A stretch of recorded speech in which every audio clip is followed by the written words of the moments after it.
Hello everyone, welcome back to Frankenstein. So we're going to be reading Frankenstein by Mary Shelley.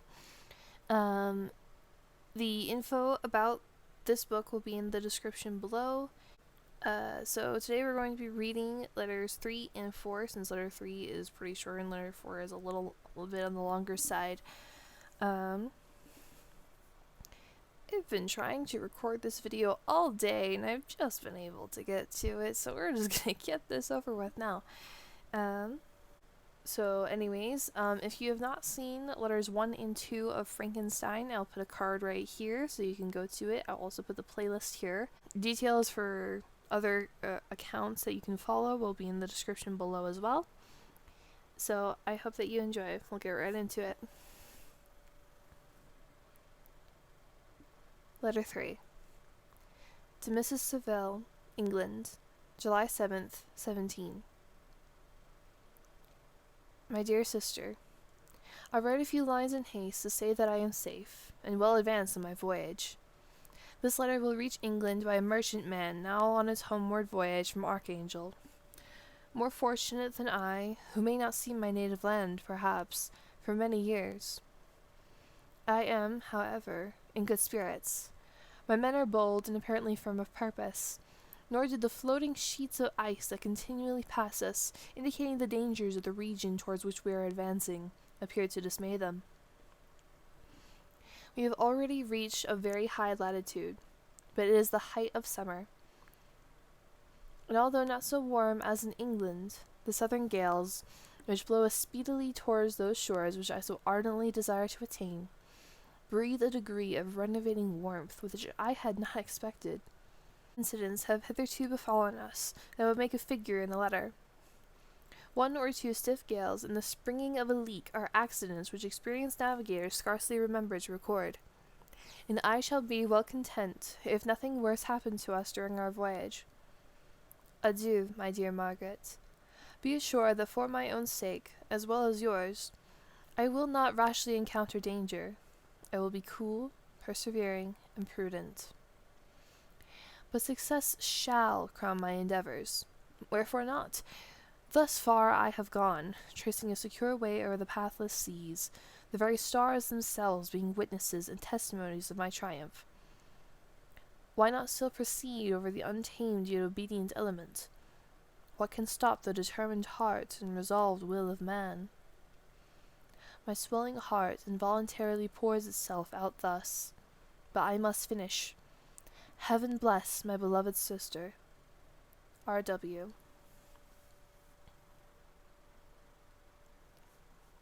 Letter 4. To Mrs. Saville, England, August 5th, 17. So strange an accident has happened to us that I cannot forbear recording it, although it is very probable that you will see me before these papers can come into your possession. Last Monday, July 31st, we were nearly surrounded by ice, which closed in the ship on all sides, scarcely leaving her the room in which she floated. The situation was somewhat dangerous, especially as we were encompassed round by a very thick fog. We accordingly lay to, hoping that some change would take place in the atmosphere and weather. About 2 o'clock, the mist cleared away, and we beheld, stretched out in every direction, vast and irregular plains of ice, which seemed to have no end. Some of my comrades groaned, and my own mind began to grow watchful with anxious thoughts, when a strange sight suddenly attracted our attention and diverted our solicitude from our own situation.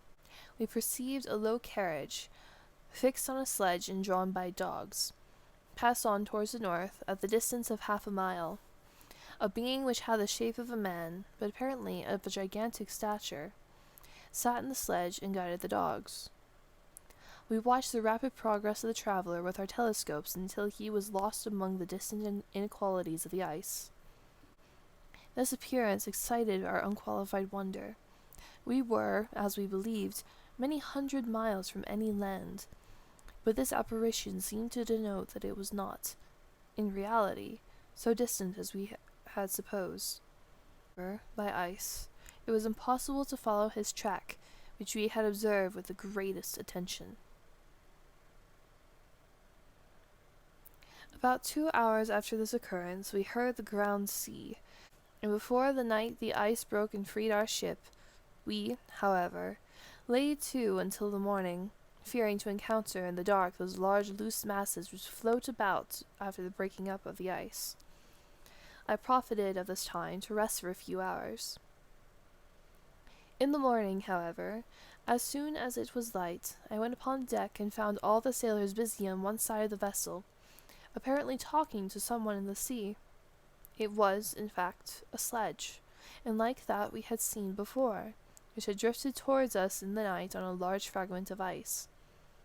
Only one dog remained alive, for there was a human being within it whom the sailors were persuading to enter the vessel. He was not, as the other travelers seemed to be, a savage inhabitant of some undiscovered island, but a European. When I appeared on deck, the master said, "Here is our captain, and he will not allow you to perish on the open sea." On perceiving me, the stranger addressed me in English, although with a foreign accent. "Before I come on board your vessel," said he, "will you have the kindness to inform me whither you are bound?" You may conceive my astonishment on hearing such a question addressed to me from a man on the brink of destruction, and to whom I should have supposed my vessel would have been a resource which he would not have exchanged for the most precious wealth the earth can afford.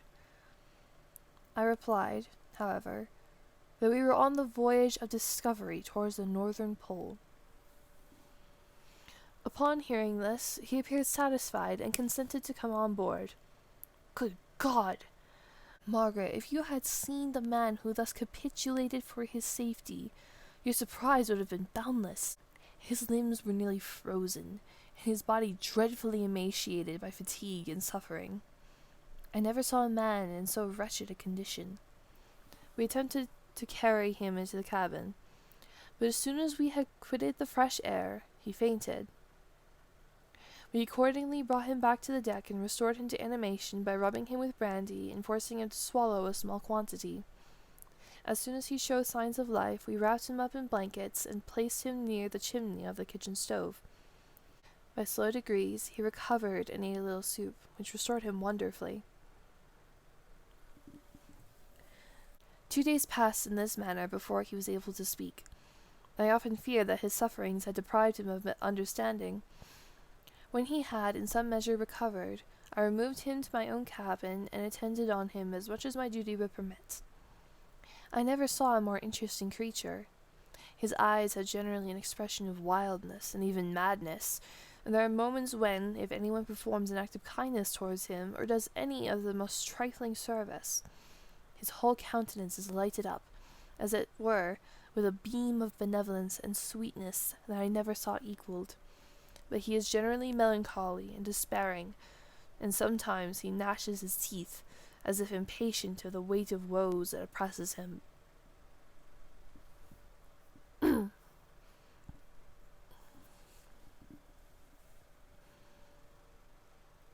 When my guest was a little recovered, I had great trouble to keep off the men, who wished to ask him 1,000 questions, but I would not allow him to be tormented by their idle curiosity. In a state of body and mind whose restoration evidently depended upon entire repose. Once, however, the lieutenant asked him why he had come so far upon the ice in so strange a vehicle. His countenance instantly assumed an aspect of the deepest gloom, and he replied, "To seek one who fled from me." "And did the man whom you pursued travel in the same fashion?" "Yes." "Then I fancy we have seen him, for the day before we picked you up we saw some dogs drawing a sledge with a man in it across the ice." This aroused the stranger's attention, and he asked a multitude of questions concerning the route which the demon, as he called him, had pursued. Soon after, when he was alone with me, he said, "I have doubtless excited your curiosity, as well as that of these good people, but you were too considerate to make inquiries." "Certainly. It would indeed be very impertinent and inhuman of me to trouble you with any inquisitiveness of mine." "And yet you rescued me from a strange and perilous situation. You have benevolently restored me to life." Soon after this he inquired if I thought that the breaking up of the ice had destroyed the other sledge.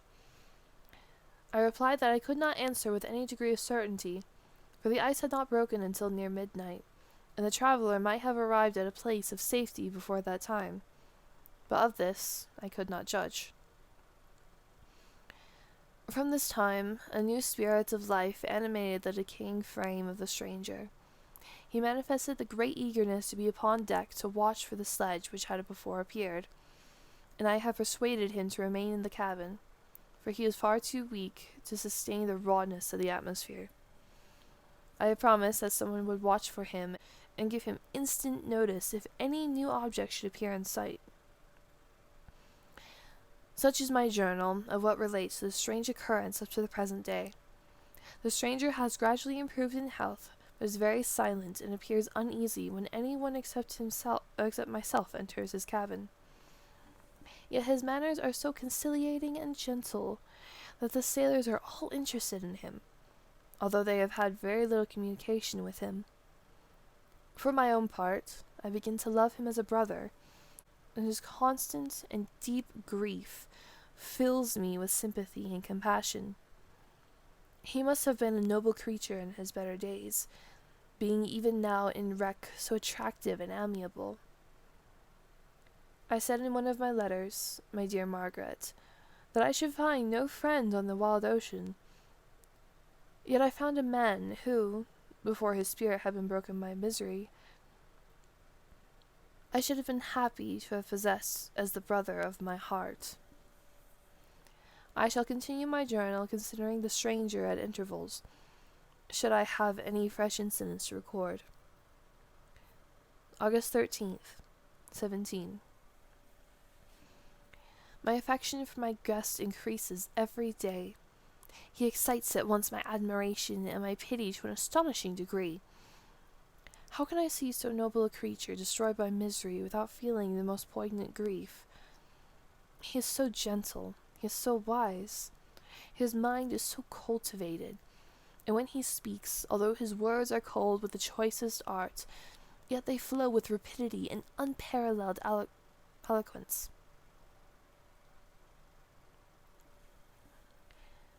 He is now much recovered from his illness, and is continually on the deck, apparently waiting for the sledge that preceded his own. Yet, although unhappy, he is not so utterly occupied by his own misery, but that he interests himself deeply in the projects of others.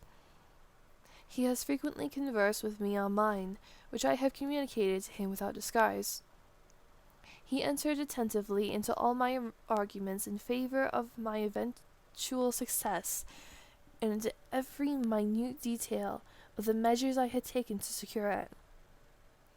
I was easily led by the sympathy which he evinced to use the language of my heart, to give utterance to the burning ardour of my soul, and to say, with all the fervour that warmed me, how gladly I would sacrifice my fortune, my existence, my every hope, to the furtherance of my enterprise. One man's life or death were but a small price to pay for the acquirement of the knowledge which I sought, for the dominion I should acquire and transmit over the elemental foes of our race. As I spoke, a dark gloom spread over my listener's countenance. At first I perceived that he tried to suppress his emotion. He placed his hands before his eyes, and my voice quivered and failed me as I beheld tears trickle fast from between his fingers. A groan burst from his heaving breast. I paused. At length he spoke, in broken accents. "Unhappy man! Do you share my madness? Have you drunk also of the intoxicating draught? Hear me.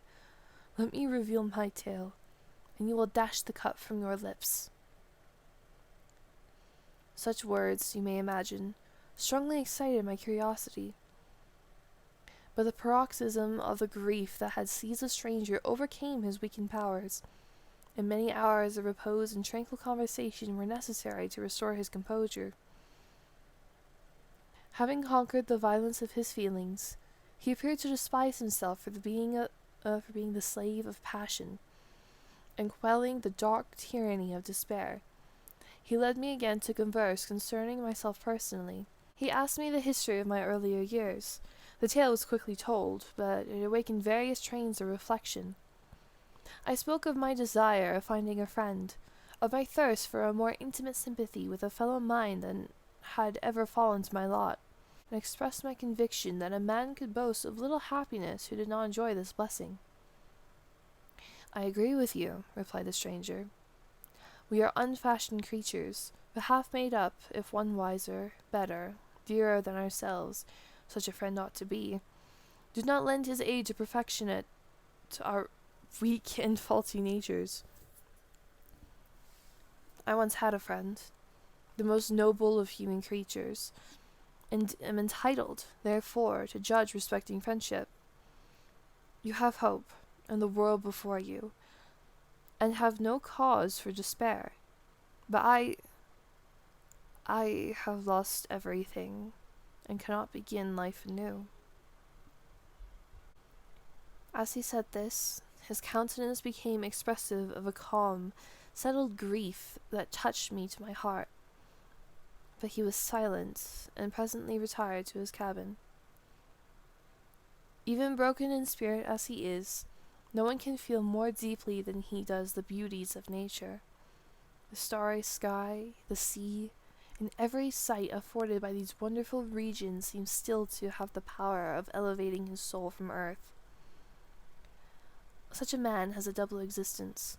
He may suffer misery and be overwhelmed by disappointments.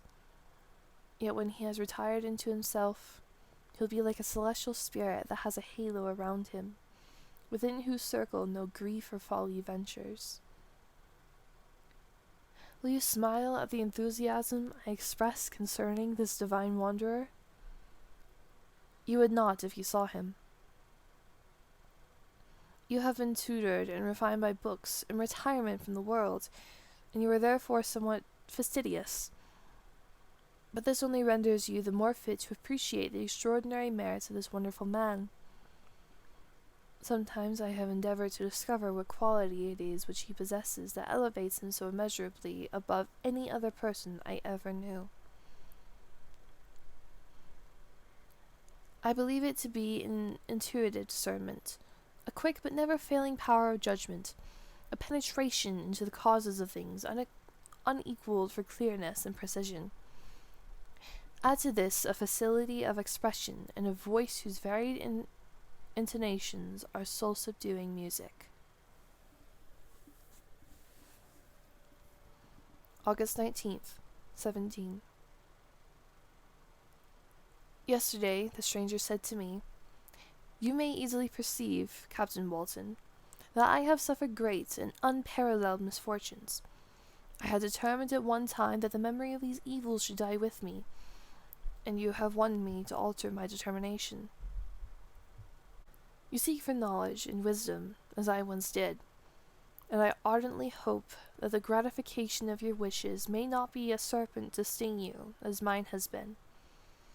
I do not know that the relation of my disasters will be useful to you. Yet, when I reflect that you are pursuing the same course, exposing yourself to the same dangers which have rendered me what I am, imagine that you may deduce an apt moral from my tale, one that may direct you if you succeed in your undertaking and console you in case of failure. Prepare to hear of occurrences which are usually deemed marvelous. Were we among the tamer scenes of nature, I might fear to encounter your unbelief, perhaps your ridicule. But many things will appear possible in these wild and mysterious regions, which would provoke the laughter of those unacquainted with the ever-varied powers of nature. Nor can I doubt but that my tale conveys in its series internal evidence of the truth of the events which it is composed. You may easily imagine that I was much gratified by the offered communication, yet I could not endure that he should renew his grief by a recital of his misfortunes. I felt the greatest eagerness to hear the promised narrative, partly from curiosity and partly from a strong desire to ameliorate his fate if it were in my power. I expressed these feelings in my answer. I thank you, he replied, for your sympathy, but it is useless. My fate is nearly fulfilled. I wait but for one event, and I shall repose in peace. I understand your feeling, continued he, perceiving that I wished to interrupt him. But you are mistaken, my friend. If thus you will allow me to name you, nothing can alter my destiny. Listen to my history, and you'll perceive how irrevocably it is determined. He then told me that he would commence his narrative the next day when I should be at leisure. This promise drew from me the warmest thanks. I have resolved every night when I am not imperatively occupied by my duties, to record, as nearly as possible in his own words, what he has related during the day. If I should be engaged, I will at least make notes. This manuscript will doubtless afford you the greatest pleasure. But to me, who know him, and who hear it from his own lips, with what interest and sympathy shall I read it in some future day? Even now, as I commence my task, his full-toned voice swells in my ears. His lustrous eyes dwell on me with all their melancholy sweetness. I see his thin hand raised in animation, while the lineaments of his face are radiated by the soul within. Strange and harrowing must be his story. Frightful the storm which embraced the gallant vessel on its course and wrecked it thus.